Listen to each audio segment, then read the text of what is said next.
Halo teman-teman sekalian, ketemu lagi dengan saya John Raymond dalam kuliah Rekayasa Perangkat Lunak. Kali ini kita akan membahas satu topik yang menarik, yaitu What is software? Apa itu perangkat lunak? Komputer pada dasarnya hanya sebuah mesin yang tidak berguna jika tidak dilengkapi dengan perangkat lunak. Perangkat lunak menjadi objek yang sangat penting bagi komputer. Semakin besar dan semakin kompleks dan mengikuti perkembangan, mengikuti fungsi-fungsi dan juga mengikuti berbagai tujuan yang disematkan di dalam software tersebut.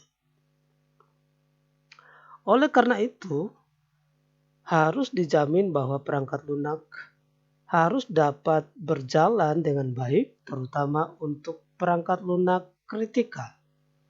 Jangan sampai terjadi kesalahan karena dapat mengakibatkan sesuatu yang fatal.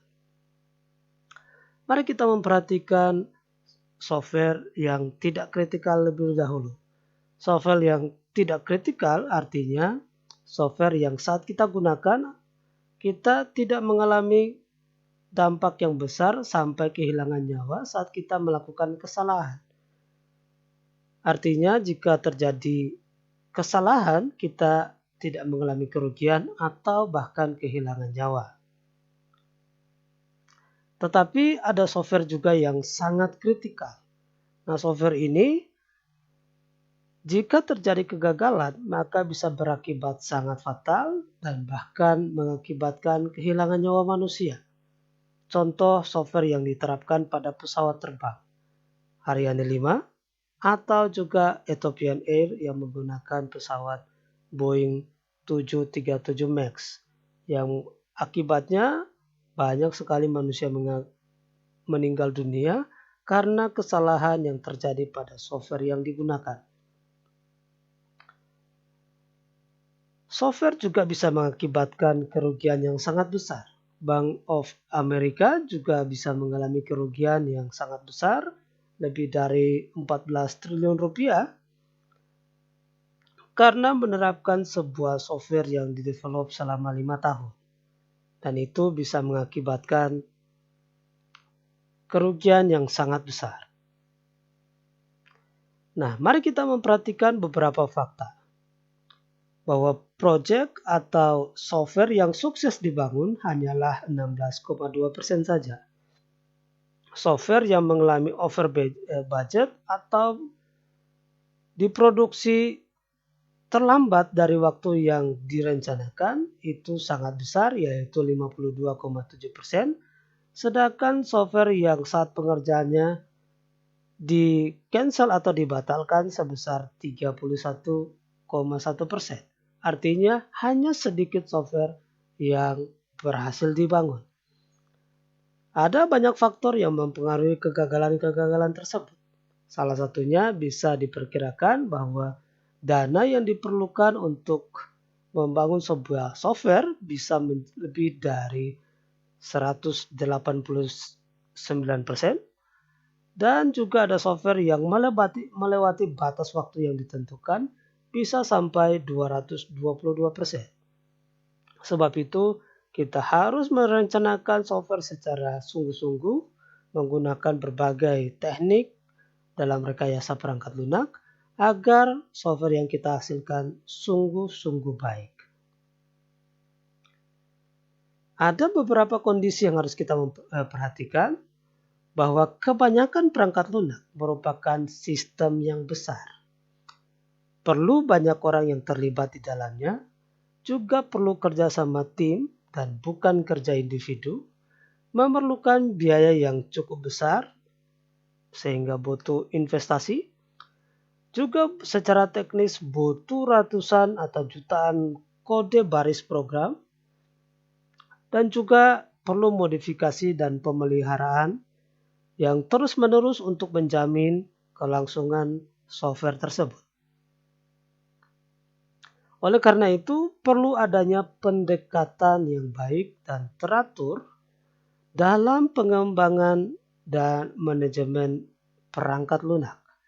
Nah, dalam kondisi inilah kita menyebutnya sebagai rekayasa.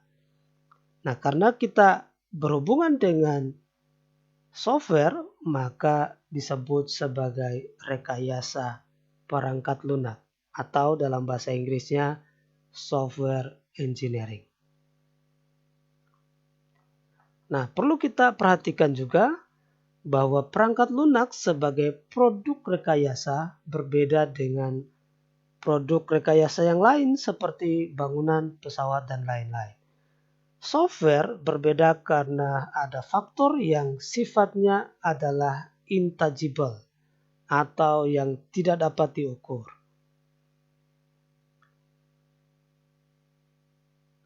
Nah, oleh sebab itu, karena ada berbagai faktor yang tidak dapat diukur, maka kita perlu rekayasa software atau rekayasa perangkat lunak atau software engineering untuk melakukan pendekatan-pendekatan dalam rekayasa software.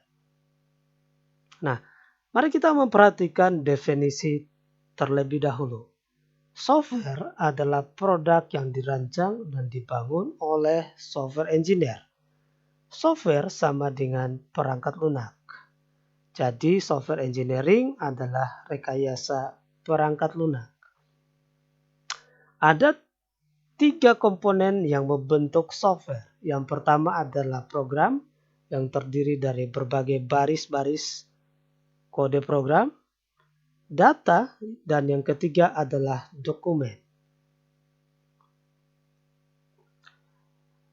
Nah, dalam mengerjakan software, proses pemecahan problem atau masalah yang dihadapi oleh customer dengan mengembangkan dan evolusi sistem perangkat lunak yang berkualitas tinggi dengan mempertimbangkan 2 hal, yaitu ketersediaan biaya dan waktu yang diperlukan untuk membangun software. Budgetnya harus tepat dan juga waktunya juga harus tepat. Software harus hadir tepat pada waktunya supaya dapat memecahkan berbagai masalah yang dihadapi. Dalam mengembangkan perangkat lunak, kita perlu pengembangan secara sistematis dan evolutif. Oleh sebab itu, kita memerlukan yang namanya software metodologi, yang di dalamnya ada proses rekayasa atau engineering proses yang melibatkan penerapan teknik-teknik tertentu secara terorganisir. Seperti misalnya pendekatan waterfall atau RAD atau prototype atau juga berbagai teknik dan metode yang lain, misalnya extreme programming dan seterusnya. Oleh sebab itu, dalam minggu-minggu yang akan datang, kita akan terus mempelajari berbagai metodologi yang digunakan untuk membangun dan merekayasa software. Demikian materi yang bisa saya bagikan bagi teman-teman. Semoga materi ini berguna. Dan minggu berikutnya kita akan mempelajari berbagai teknik yang dipakai dalam merekayasa software. Terima kasih, sampai ketemu minggu berikutnya. Terima kasih.